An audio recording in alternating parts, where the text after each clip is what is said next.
Perkenalkan, nama saya Gregor Rivaldo dengan partner saya, ada Sabrina.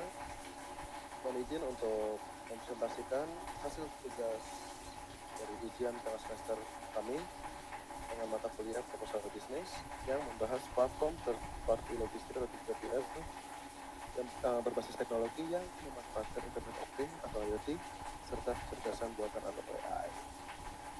Kita lanjut. Nah, di sini ada daftar isi.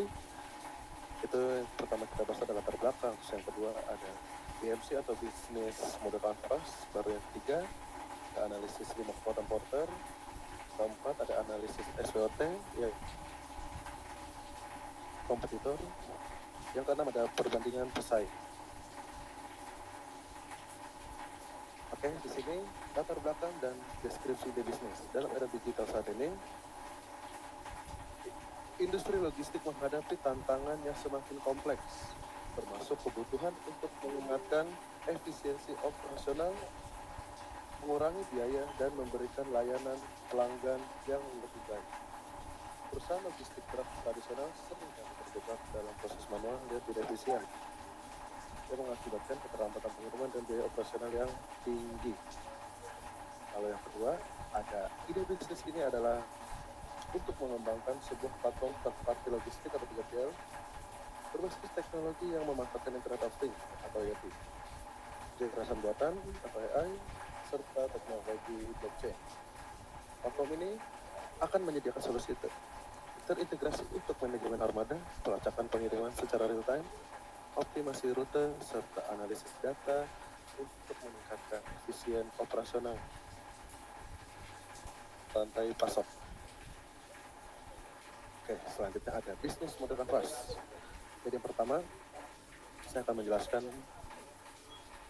yang pertama itu adalah customer segment. Nah, di sini ada 3 dari customer segment. Yang pertama itu adalah UMKM di sektor makanan atau minuman. Perusahaan kecil yang membutuhkan pengiriman cepat dan efisien untuk produk mereka. Lalu yang kedua ada e-commerce atau toko online yang memerlukan solusi logistik untuk memenuhi permintaan pelanggan secara cepat. Lalu yang ketiga ada perusahaan manufaktur pabrik yang membutuhkan pengiriman barang mentah dan produk ke berbagai lokasi. Nah, ini ada yang kedua, yaitu value proposition.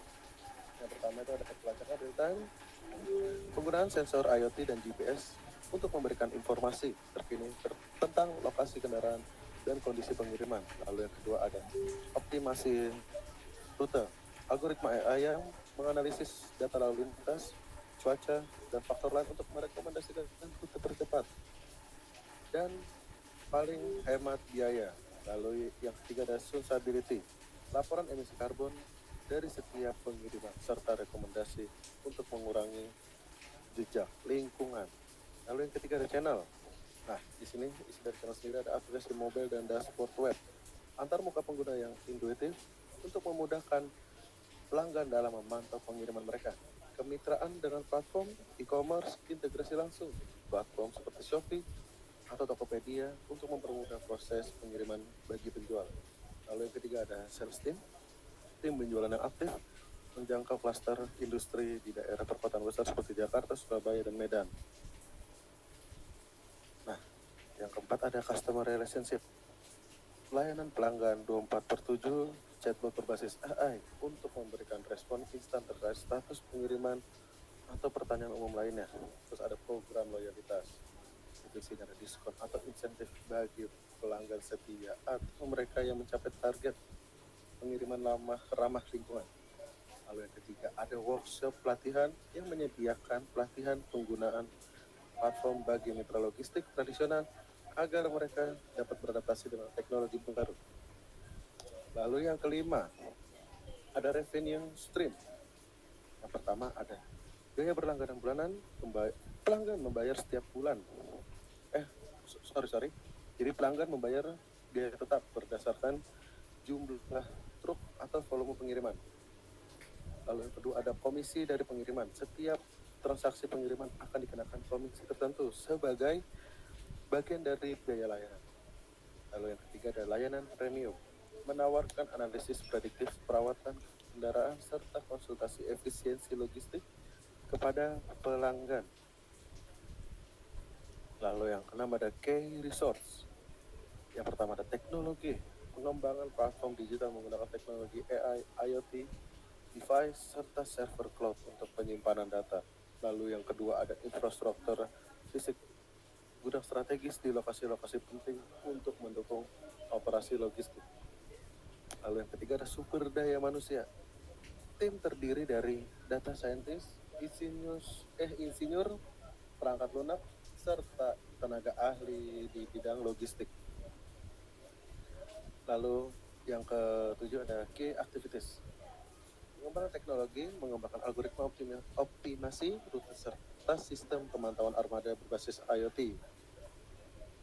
Manajemen jaringan mitra pengemudi, menjalin hubungan baik dengan mitra pengemudi truk untuk memastikan ketersediaan armada.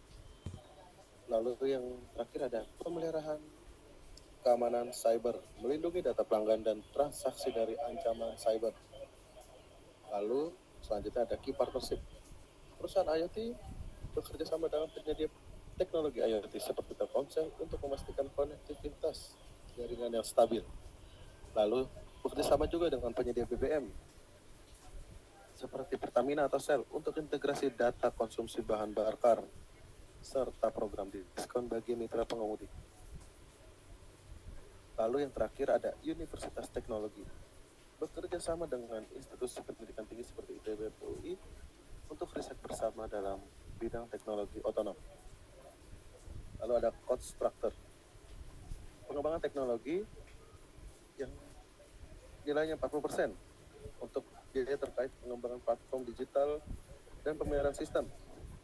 Lalu yang kedua ada operasional gudang dan logistik dengan nilai 30% untuk biaya sewa gudang, pemeliharaan armada, serta gaji karyawan operasional.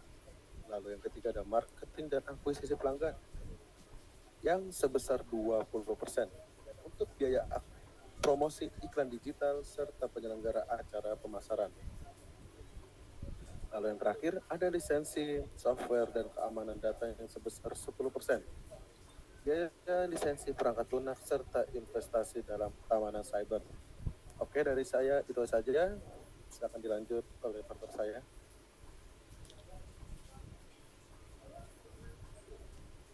Oke, next.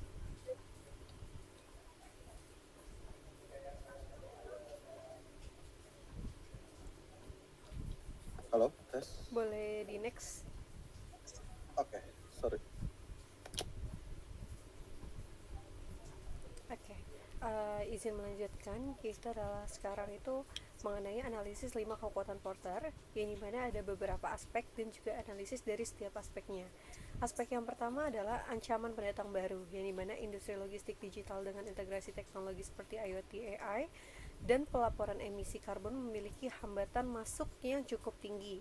Pengembangan sistem membutuhkan investasi besar, keahlian teknis, dan infrastruktur digital yang kompleks, namun kemajuan teknologi dan akses ke platform open source memungkinkan potensi masuknya pemain baru, terutama startup berbasis teknologi. Selanjutnya ada aspek daya tawar pemasok. Pemasok seperti perusahaan penyediaan layanan IoT misalnya Telkomsel atau penyedia BBM seperti Pertamina juga memiliki posisi tawar menengah hingga tinggi karena bisnis sangat tergantung dengan kualitas dan kestabilan layanan mereka. Untuk menekankan daya tawar ini juga perlu dibangun kerja sama strategis, jangka panjang, dan sistem integrasi yang saling menguntungkan. Untuk aspek selanjutnya, yang ketiga adalah daya tawar pembeli. Segmen pelanggan seperti UMKM, e-commerce, dan perusahaan manufaktur juga memiliki banyak pilihan di pasar logistik, sehingga daya tawar mereka cukup tinggi. Untuk mengatasi hal ini juga kita perlu disediakan value proposition yang kuat seperti efisiensi biaya pengiriman, fitur pelacakan real time, serta insight berbasis data dan efisiensi operasional. Dan aspek yang keempat adalah ancaman produk pengganti. Ancaman dari produk substitusi seperti sistem logistik internal atau outsourcing ke jasa konvensional tetap ada. Namun solusi digital yang menawarkan efisiensi rute, pelaporan karbon, dan integrasi teknologi juga menjadi produk ini lebih unggul dibandingkan metode tradisional. Dan yang terakhir mengenai analisis 5 kekuatan porter, yaitu adalah persaingan industri. Persaingan yang sangat tinggi dengan kehadiran platform seperti Delivery, Lalamove, Shippers hingga Antaraja, diferensiasi melalui fitur pelaporan emisi karbon, dukungan sustainability, dan personalisasi layanan dapat menjadi kunci bersaing dan menciptakan keunggulan kompetitif. Next.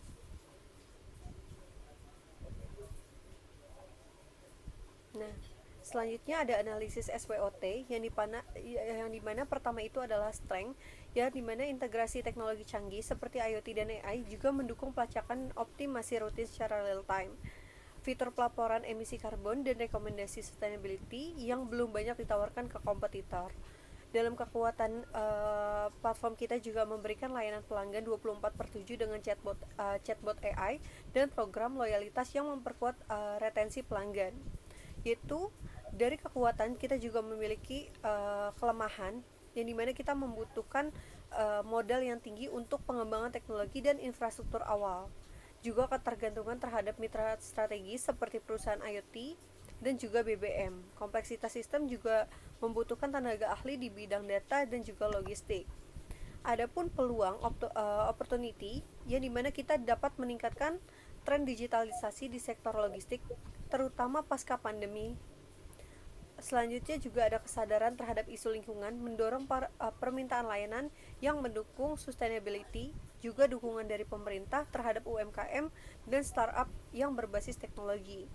Adapun ancaman yaitu adalah perubahan regulasi terkait data, transportasi, dan lingkungan juga dapat mempengaruhi operasional, seperti persaingan ketat dengan pemain besar yang sudah memiliki ekosistem dan jaringan yang lebih kuat. Juga ada perkembangan teknologi yang sangat cepat dan dapat menyebabkan platform menjadi usang jika tidak terus diperbaharui. Boleh di next oleh rekan saya.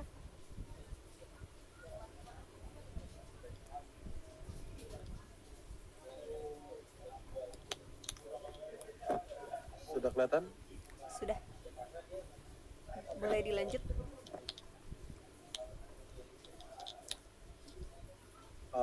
Jadi di sini ada studi kompetitor. Pertama ini ada analisis terhadap Delivery, Shipper, Lalamove, dan Antaraja, menunjukkan bahwa mayoritas kompetitor logistik di Indonesia masih berfokus pada efisiensi operasional dasar dan belum maksimal memanfaatkan teknologi IoT dan AI. Nah, yang pertama nih ada Delivery yang unggul dalam fleksibilitas layanan dan cakupan wilayah, namun belum mengintegrasikan prinsip keberlanjutan dan AI untuk dampak lingkungan. Lalu yang kedua ada Shipper, memiliki keunggulan dalam layanan end-to-end dan integrasi e-commerce, namun kurang dalam analitik real time dan automasi keputusan. Lalu yang ketiga ada Lalamove, menonjol di pengiriman cepat dan pelacakan tahap, tetapi belum memiliki sistem analitik data terpadu. Lalu yang terakhir ada Antaraja, efisien dalam pengiriman domestik, namun minim inovasi dalam teknologi cerdas dan personalisasi layanan. Oke, di sini ada perbandingan antara pesaing dan ide bisnis logistik digital. Nah, dari segi aspek ini ada model bisnis, keunggulan utama, kelemahan utama, fokus pasar, strategi pasar, infrastruktur, dan target pelanggan. Nah, untuk model bisnis, untuk Delivery ada Shipper dan ada ide bisnis logistik digital atau IoT dan AI. Yang pertama, untuk model bisnis itu ada layanan logistik on demand berbasis aplikasi. Untuk Shipper itu ada layanan logistik end to end dengan integrasi e-commerce. Nah, untuk ide bisnisnya sendiri di digital atau AI itu ada platform logistik digital berbasis IoT dan AI untuk pengiriman efisien dan berkelanjutan. Nah, untuk keunggulan utamanya dari Delivery itu ada fleksibilitas armada yang cukup luas, tapi kelemahannya tidak mengusung fitur sustainability atau AI. Nah, fokus pasar tersendiri itu ada memiliki dan individu dengan kebutuhan pengiriman yang cepat. Lalu untuk strategi pasar dari layanan cepat, banyak jenis kendaraan. Untuk infrastrukturnya itu ada jaringan pengemudi luas, tidak fokus pada keberlanjutan. Untuk target pelanggan itu ada individu dan UMKM. Untuk shipper tersendiri, keunggulannya itu ada integrasi gudang dan e-commerce. Kelemahannya itu belum memaksimalkan pemanfaatan IoT dan AI. Lalu untuk fokus pasar tersendiri itu ada bisnis skala menengah dan besar. Lalu untuk strategi pasar, pengelolaan logistik terintegrasi, gudang, armada internal, dan pihak ketiga. Untuk target pelanggannya tersendiri itu ada bisnis e-commerce dan retail. Nah, ini ada ide bisnis logistik digital.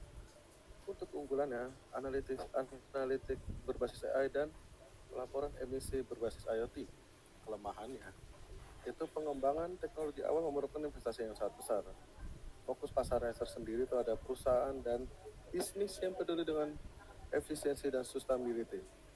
Strategi pasarnya itu ada optimasi rute, insight real time, laporan otomatis, dan infrastruktur itu ada sensor IoT, dashboard AI, integrasi dengan sistem bisnis, lalu ada target pelanggannya itu adalah bisnis modern yang mencari solusi logistik pintar dan ramah lingkungan. Oke, dari kelompok 12, saya Gregorius Rivaldo Raimundus serta partner saya Sabrina. Kurang lebihnya kami berdua mohon maaf. Sekiranya ada pertanyaan, silakan di komen saja. Dari kami kelompok 12, wassalamualaikum warahmatullahi wabarakatuh. Terima kasih.